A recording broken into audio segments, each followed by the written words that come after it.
And now, in cooperation with police and federal law enforcement departments throughout the United States, the only national program that brings you authentic police case histories.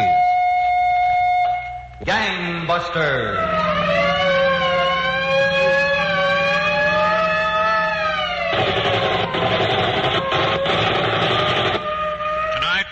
Case of the devil and the Syndicate, and how two desperate gangs of criminals fought a bloody battle that lasted years for the largest prize in the annals of crime.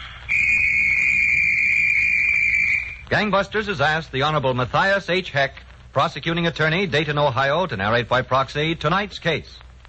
The inside facts in the case of the devil and the Syndicate. Mr. Heck, I know that the Gangbusters audience is going to hear some familiar names in tonight's case. They certainly are, Don Gardner. Names that were in every newspaper every day for years. But right now, they're just names. The major characters are all dead, or in prison with sentences they'll never live to serve. Well, supposing you begin, Mr. Heck. All right, Don. The closing events in the case occurred just a few months ago. But to understand these men, we should go back more than 24 years. One bright spring morning in Chicago, a young man crossed North State Street in front of the Holy Name Cathedral. As he approached the other side, he saw the florist shop for which he was looking. He stopped for a moment to glance at a wedding wreath in the window. Then he walked toward the door.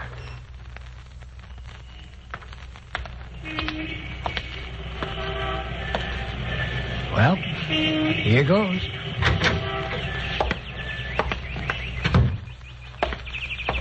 Yes, sir? Can I help you? Yeah. First, you can give me one of them carnations. Yes, sir.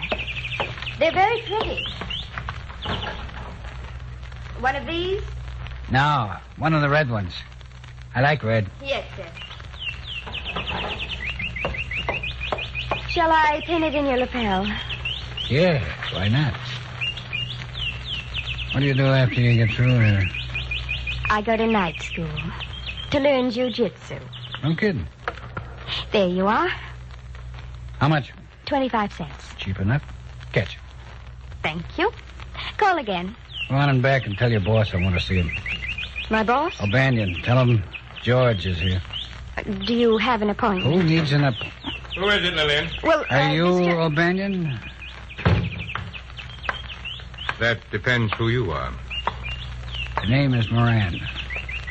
George Moran. Lillian, run down the corner and get me the evening papers. Yes, sir, right away. I'll be right back. Cute trick. She's like the flower business, Moran. A front. So hands off. Okay. That recommendation from Ross has rated you pretty high. We got along. Good as anybody can get along in Joliet. Things have changed since you went in, Moran. So I hear. They got a law now. The 18th Amendment, they call it. They want people to stop drinking. But they made a mistake. Too many people don't like that law. When there's a law people don't like, somebody's bound to make a fortune out of it. We even had bootleggers in Joliet. Come on in back. I want you to meet one of my friends. Yeah, sure. He's one of my vice presidents. You'll be another. My wife. I want you to meet George Moran. Earl Weiss. Pleased to meet you, Bugs. Her name ain't Bugs. It's George. Okay, no harm meant. I just heard they called you Bugs. Nobody calls me Bugs. Never. Take it easy, George. We don't go for rough stuff. And we don't go for rough talk unless it's called for. Okay. I said things were changing. We're in business. We're legit, practically. Just tell me what I do and when I start doing it. You'll have plenty to do. We're organizing the whole North Side. Every drop of booze and every mug of beer that's sold on the North Side will be ours. That's all right with me. But suppose some other guys get different ideas. That's one of the reasons I'm putting you on the payroll, Moran. Don't worry. Nobody will muscle in. Hey, muscle in. That's a good way to put it. Yeah. I'll have to remember that. Not bad. It's like this, Moran. There's a bunch over on the west side and the south side doing the same thing we are. So long as they stay there and don't muscle in, nobody will get hurt. And it's working out okay. I've got an agreement with the guy that runs things, Johnny Torrio. Sounds as easy as selling flowers. I don't know. That Torrio may be all right, but he just brought a guy in from Brooklyn, a bad actor. Huh? I know a lot of guys from Brooklyn. Who is he?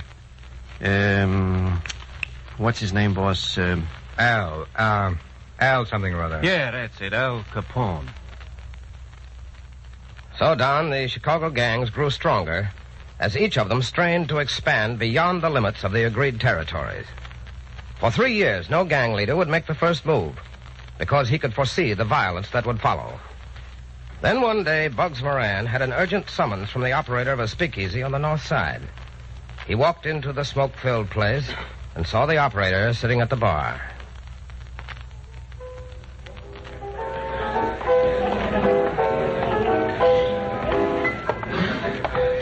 Hello, Patsy.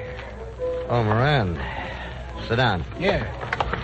Harry, straight bourbon for Mr. Moran. Okay. Well, what's your trouble? Maybe it's your trouble, Moran. What do you mean?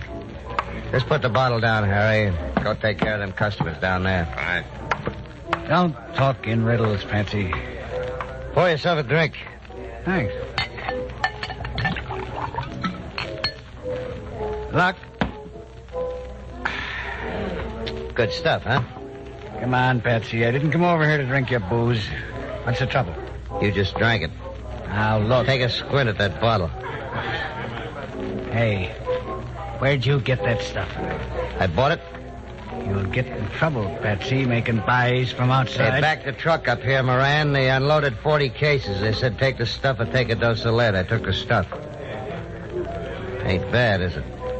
Who was it? How should I know? 3 gorillas with a look in their eye.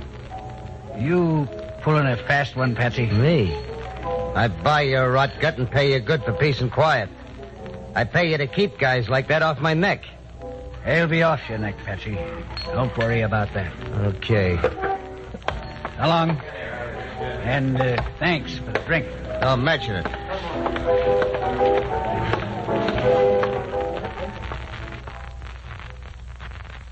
You got too hot a temper, Moran.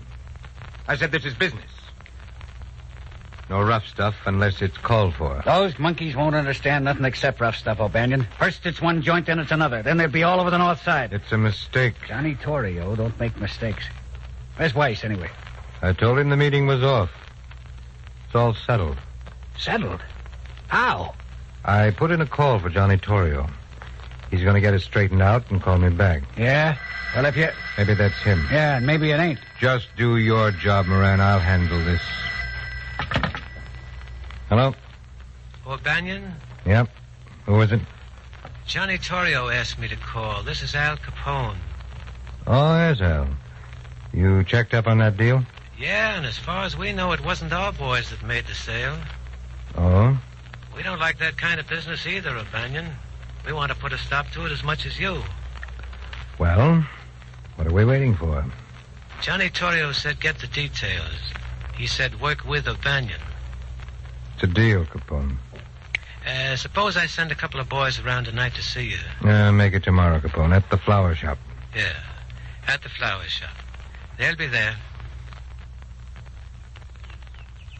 Lillian. Lillian? Yes, Mr. O'Banion. Oh, Mr. Moran. Yes, sir. Oh, and Lillian. Yes, sir? First bring me that bird seed. Kankakee's hungry. Aren't you, Kankakee? Here. See? Oh, here comes some customers. Yes. I'll wait on them 1st. They're not customers. Just some gentlemen I'm expecting. We'll go in back, make that call to Moran. Yes, sir. I'll do it right now. Oh. Come in, boys. Come in. Hello, O'Banion. We're from Al Capone. Glad to see you. Oh, yeah. Well, how are we going to straighten out this mess? Capone says it's easy. Then let's get to it. Sure, O'Banion. Let's get to it. Hey, what's the idea of the guns? So long, pal. Come on, let's get out of here.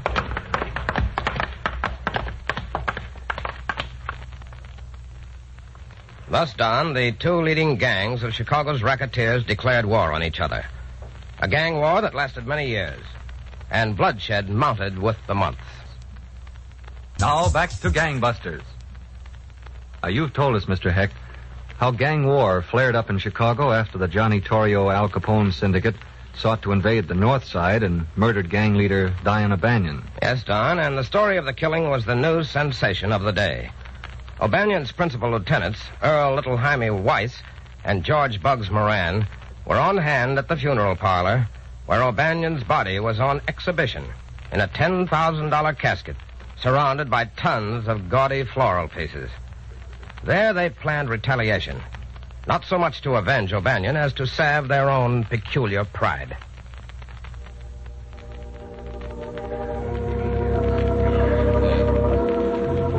We gotta go through with it, Weiss.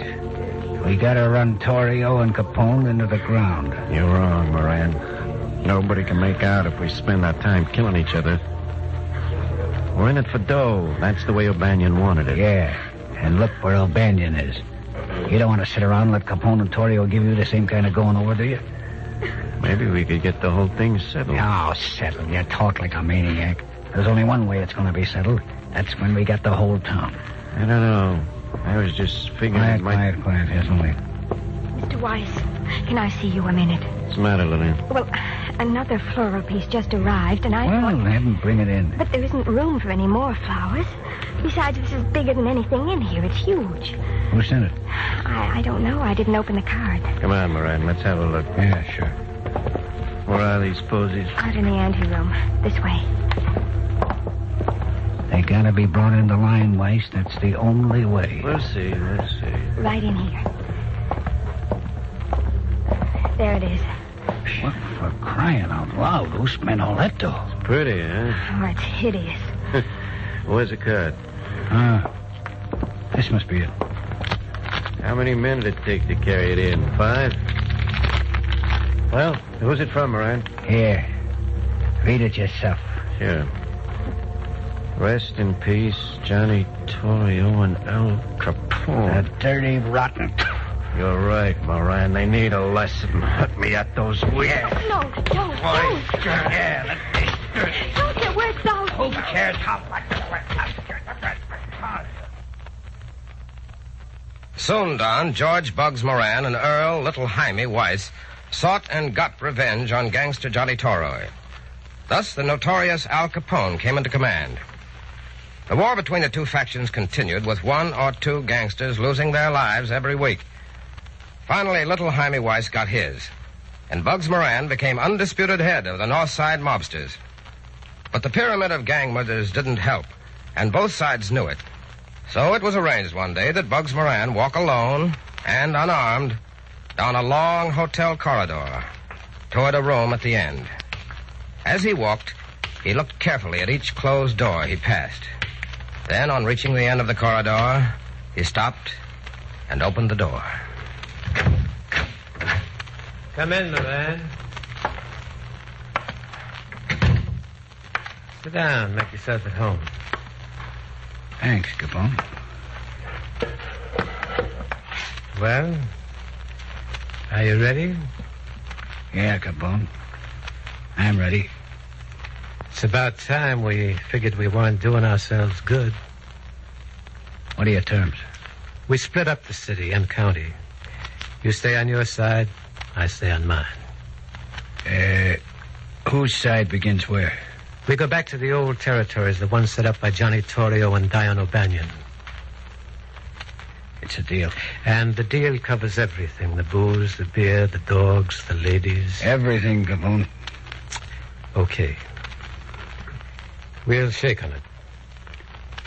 I can still remember Diana Banyan went to shake hands.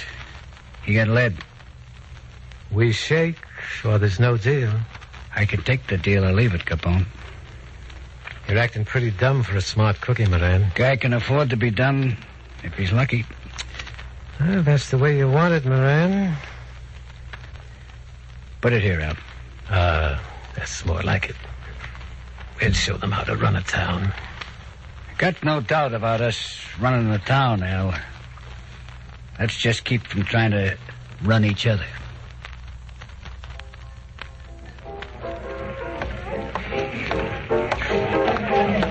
Hello, Moran. How are you? Hello, Betsy. You remember that guy I was telling you about? Guy? What guy? Guy with the idea. Oh, yeah. I got him back in my office. Well, let's go see him. I think it'll work, Moran. Ought to be good for plenty each month. What'd you say this guy's name was? Joe. Joe or Jerry. Joe or Jerry. Okay, open up. Hello, Joe. I want you to know George Moran. Glad to see you. Patsy tells me you got a new grift. Yeah. If you go for it, Moran, do I get a spot? Sure. I get a million spots. Come on, hurry up, though. I gotta meet a girl outside. Well, the idea is this. There's lots of little guys in business. Big ones, too. Yes, I know. They got all kinds of stores. So we form all kinds of organizations. All the cleaners in one association, all the laundries in another. Follow me? Yeah, go on. So before we start these associations, a cleaner here, a cleaner there is going to have trouble. A brick through his window, a stink bomb maybe. So they join the association to protect their business. And? And they get protection. Without joining the organization, they get no protection. Good stiff dues. Right. Good stiff dues. To us. Well, what do you think of it? It stinks. But it's a cinch. I said it stinks. Go on, get out. George. It'll work. It'll make millions. I said get out. Now hit the ties, you crumb bun. Okay. It's just an idea. So long. What was the idea, Moran? That guy had something. Did he? Sure. Be a cinch to operate. You got the strong arm boys. That's all you need. I know it. You try it out first in the cleaning shops. Hey, you told Joe you didn't go for the idea. Sure. Why should I cut him into the deal, a stranger? Yeah, why should you? Boy, I could see this thing spreading all over the city. Maybe farther. Maybe to New York. Oh, yeah? What about Capone? Well, what about him? Capone ain't gonna like it. Let him not like it. There's been peace and quiet too long. I'm sick of it. Come on.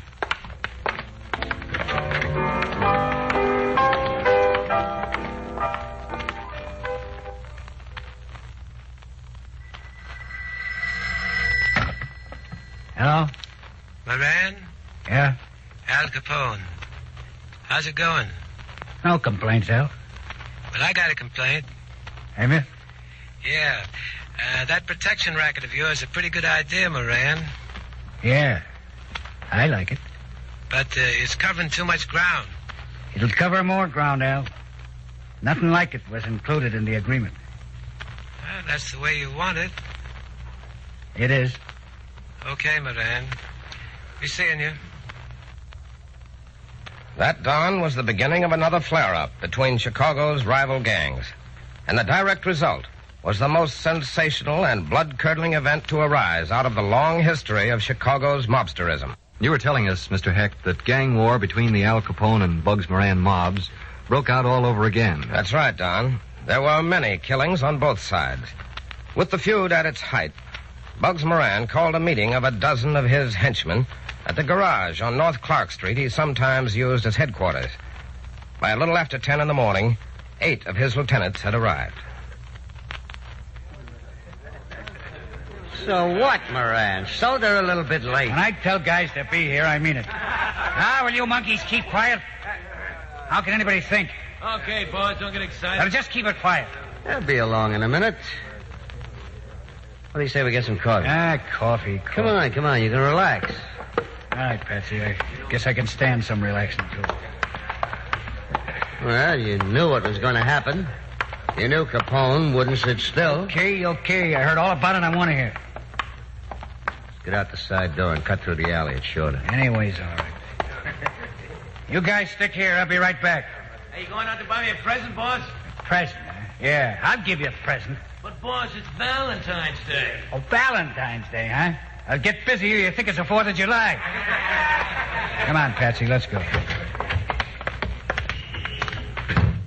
You ought to take it easy, Moran.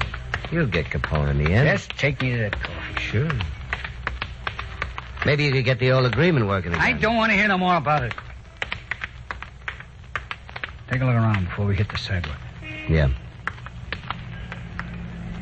No, there's nothing. Hey. What? Cops. Huh? Just pulled up in front of the garage. Get close to the wall. You haven't got enough trouble now. Cops. All right, let's go. With machine guns. Come on. Hey, those aren't cops. They're Capone guys. Okay, get inside. Let's do a good job. What do you say, boss? Let's go get them. No, stick where you are. We ought to warn the guys. There's 7 of them left in there. You take care of themselves. Not against machine guns. Besides, they take the cops. Stick here, I said. It's like a slaughterhouse, boss. Yeah. Come on, let's go after Moran. We'll get a couple of them anyway. Oh. We can show them. Oh, let's get out of But here. Moran. Come on, let's move fast.